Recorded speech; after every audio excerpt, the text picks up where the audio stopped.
Hey peeps, we are back. We are talking Love After Lockup, Love During Lockup, Season 4, Episode 49, which is the season finale. Hey, before we get into the video, please do me the honors of subscribing to my channel, hitting the notification bell so you can always be notified when I post new content, hitting the thumbs up because that does wonders for my channel, and share. Thanks. So this episode starts out with Jade and Chris. And of course, Jade is scared, honey. She is scared. Lord have mercy. Chris reminded her that her name is not on anything, okay? Her name is not on anything. And she is scared that when he gets out of jail, he is going to throw her out. And she is just going to be living on nothing. And you know what? I don't feel any sympathy for her. This is your bad planning. And I don't feel sorry for you. She's on this phone doing her very best to gaslight him, emotionally drain him of his property, talking about that she wants him to sign a post-nunc or a notarized document or a will giving her, ownership in, the house, the cars, and all the other things, because, if he doesn't, she's gonna divorce him. He's gonna be single. She says that he's threatened her before, telling her, get out of his house and all these things. And that's another reason I don't feel sorry for you. Because if he's threatened you before with throwing you out of his house and things like that, that's on you for not being prepared. There is no way for the last 5 years I would have sat around hoity-toity on Instagram, on Twitter, on any other social media site, bragging about living off the wealth of my prisoner boyfriend without actually using the wealth to get an education, start a business, put some money aside. If you're not going to get up and take your ass to work, you need to be thinking seriously. My parents raised me, sisters, to be strong, independent, forward-thinking, free-thinking individuals. They also let us know that nothing in this world is free. People are not just going to hand you anything. And in this world, you're either going to pay on the front end or you're going to pay on the back end. But you are going to pay. There is no reason for her to be sleeping till noon, living the high life off of this man, and then try to act like you've made some kind of grand sacrifice. What sacrifice did you make? Your man is in jail, so I know that part is not good. But the rest of your life, you've been living it up. And how do we know you haven't been getting the dick from somewhere else? And then sitting on here telling all of us and the prison staff how you sneak nude pictures into him just doesn't seem to make sense to me. So from now on, security is definitely going to be watching those New York Times Square photos. Listen, I don't know why she's getting her panties in a bunch anyway. You're legally married to him. If he should throw you out after he gets out of jail, you have to go to divorce court. And the divorce court is going to give you something. You have been living this lifestyle. You are now accustomed to it. He is out of jail. They're going to give you something. So I don't know why you're going through all these ups and downs. I really don't. All these theatrics on the beach, acting like you have sacrificed so much. And then him giving in. I'll put you on the paperwork. I'll put you on the paperwork. But at the very end, they let us know that she is still not on the paperwork. I tell you right now, his mom is somewhere telling him that he absolutely better not. You are looking like a gold digger. You really are. And the bad thing is you're looking like a not too smart one, because I don't know a lot of gold diggers, but the ones I do know, when the relationship is over, their bank accounts are not empty. They are not sitting on the side of the street. They definitely have cash stashed. They have businesses that they have started. They have a degree. They doing a little something. Not just dancing around on TikTok talking about what your husband bought you. I'm just saying, I don't have any sympathy for her or Chris. I think they're both toxic people and they don't belong together. But that's just my opinion. Andy and Brittany. Lord, Brittany is getting out of jail. And Andy and his son, Barry, along with her daughter, Grace, are going to go pick her up from jail. He is super happy. Oh my gosh, you can just tell that his life is fabulous right now. His girl is getting out of jail, and he's happy that his son is there supporting him, since he says, that his daughters don't want to, and I wouldn't want to either. According to them, Andy, you were a piss poor father who didn't raise them, dropped them off on their grandma, and left their addict mother. Now all of a sudden you want to pick up a new addict for your woman, help raise her kids, and you want them to support. I don't think so, Andy. And he tells his son, hand me that bear. I'm about to put $500 in it out of the $1,200 I told her I was going to give her. And his son is looking at him like, Dad, how big of an idiot are you? It's a damn shame that Andy's kids have more sense than Andy. He says, do you think it's a good idea to give an addict this kind of money? I mean, can you imagine that? Then he tells his son that he's already given her about $6,000. Now, Andy, how much money have you contributed to the lives of these kids? Because, Barry is still a teenager. What's going on with Barry's college fund? Why are you giving this woman money? You said that you left your ex-wife. You left her. Allegedly, you had to leave your job as a cop because of her addiction. But now you are willing to throw it all to the wind for Brittany, who is an addict. His son says it's just not smart to give that kind of money to a drug addict. And it really isn't. Then he tries to downplay it and say, well, we're all kind of addicts. I'm a food addict. And listen, I agree with that. There is a such thing as being addicted to food. I think I might be addicted to food. I'm going to get some help, peeps. In a way, but it's different. There's a difference in that, Andy. And you cannot try to equate her being a drug addict to you liking food. There are some similarities, but there is a whole lot of differences involved in that as well. Barry goes in and calls his sister and he says, Dad has given this girl a bunch of money. He has given her $1,200. He's already spent $6,000 on her, and he bought her a new phone. His daughter says she's just going to run off on him. And that is the truth. I think that as soon as she gets the opportunity to get herself back together, get all the money she can get out of Andy, she is going to bounce. Andy's talking about he wants to give her this money so she can be independent. How is your money making her independent? What would make her independent is to get out and stand on her own damn 2 feet, get herself into some 12-step program or down to some of them meetings and start building a life for herself and her kids, not trying to hold down a relationship with your ass. And if you want to keep comparing yourself, your type of addiction to her type of addiction, maybe you need some of them damn meetings. I'm sick of Andy. Andy is stuck somewhere. His car is parked on Delusional Avenue and I don't have Common Sense Lane. Andy, I'm sick of you and the rest of this bullshit. Him and his son is in the car with a back seat full of balloons on their way to pick up Brittany. Gracie is meeting them at the hotel, and I don't give a damn if you have Barry with you or not. She is not effing with you or Barry. She just wants her mama out of jail, and she don't want to deal with you, Andy. I'm just saying. I'm absolutely over Andy, Brittany. Andy, bye. Bye, Andy. Concentrate on your children. Next up, Renika and Asante. Saturday was Asante's funeral.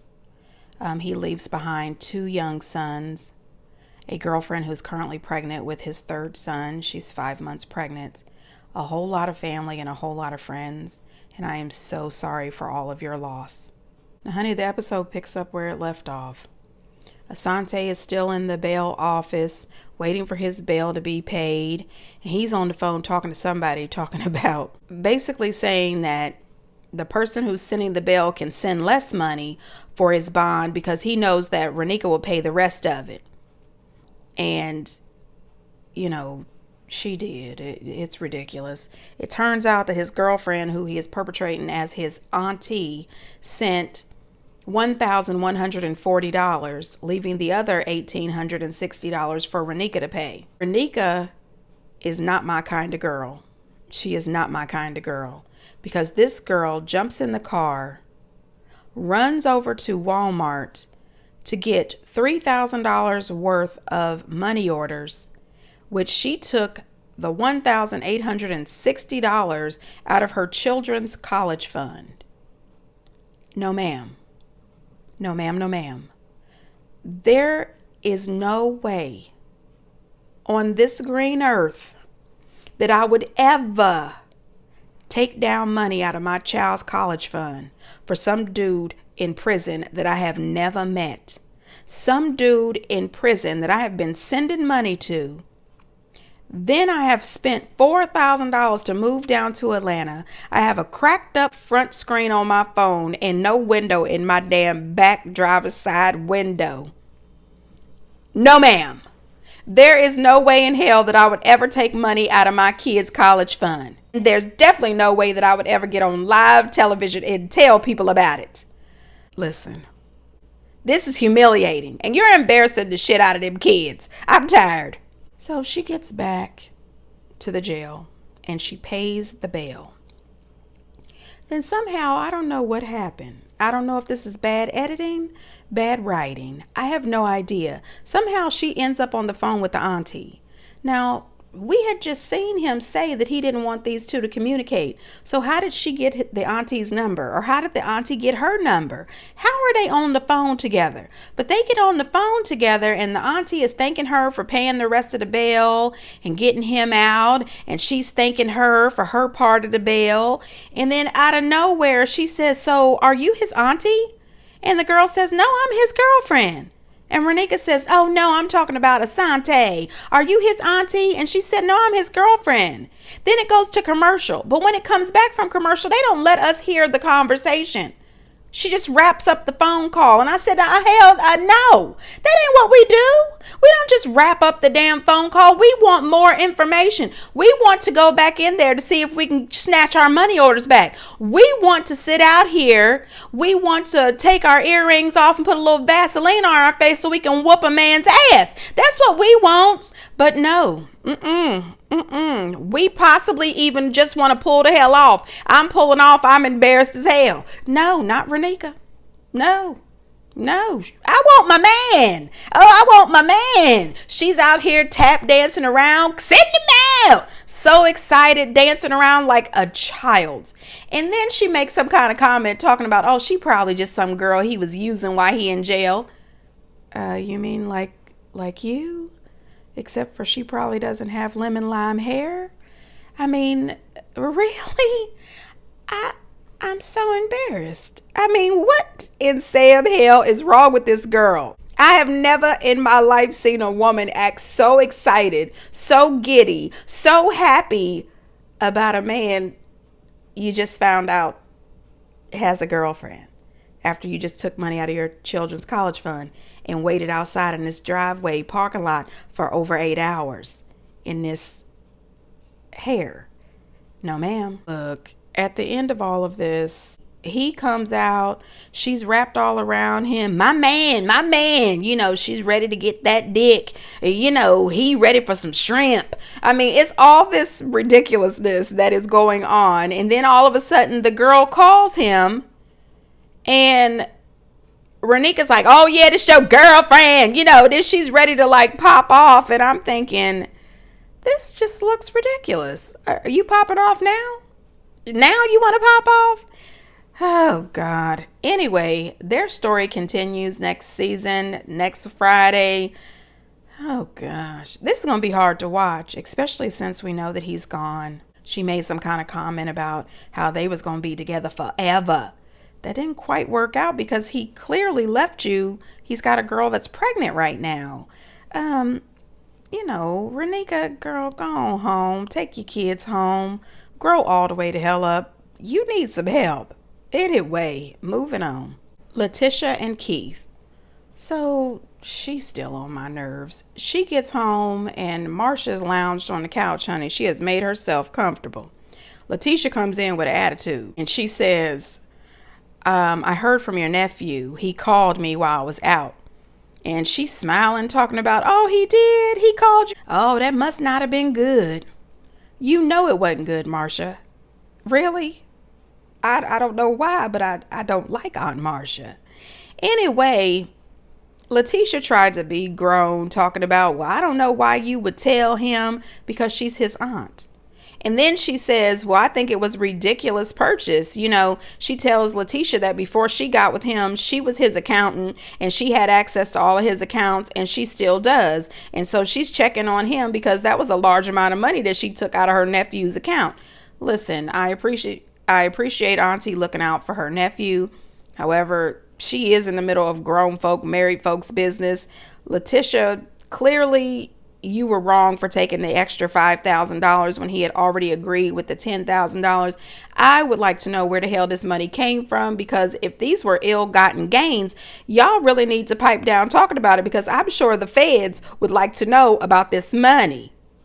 Now, I do know, I seen on Starcasm that Leticia has a criminal record herself, and it's not looking good. So maybe Aunt Marcia is watching his account because she knows about Leticia's record as well. I have no idea, but Leticia tries to tell her she's going to call her husband. It's time for Aunt Marcia to be removed from these accounts. Listen, honey, I have a feeling that you will be removed from this man's life before Aunt Marcia is removed from those accounts.